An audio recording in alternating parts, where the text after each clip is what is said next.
Beralih ke informasi lain, saudara, imbas sengitnya pertarungan untuk membeli dari jalur resmi membuat para penggemar yang gagal untuk mendapatkan tiket konser band Coldplay menjadi mangsa empuk para penyedia jasa titip atau just tip gadungan dan calo yang menjamur di media sosial.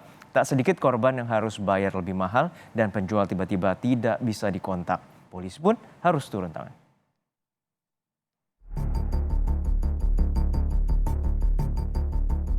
Gua ketipu 12 juta gara-gara just tip tiket Coldplay. Gue bakal ceritain. War tiket konser band asal Inggris Coldplay yang resmi berakhir 19 Mei lalu menyisakan deretan kasus baru.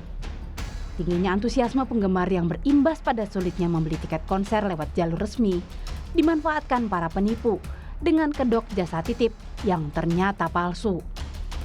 Niko Saputra Nugraha, dokter asal Palembang yang juga selebgram, bahkan jadi salah satu korbannya.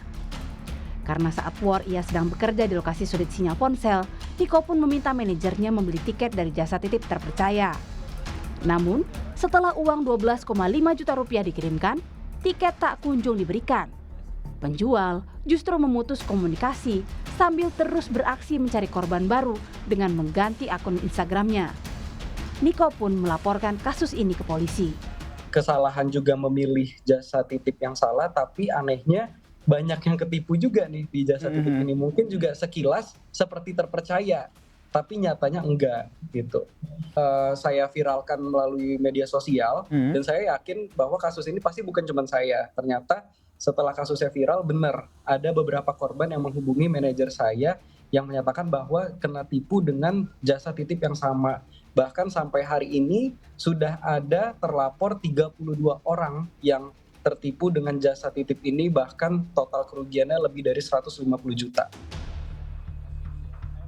Dan benar, Niko tak sendiri.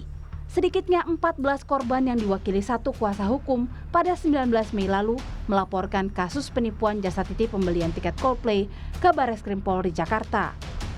Para korban ini rugi hingga puluhan juta rupiah dengan modus yang hampir sama. Pelaku menghilang dan tidak bisa dihubungi setelah uang dibayarkan. 14 orang korban dengan kerugian hampir 30 juta rupiah.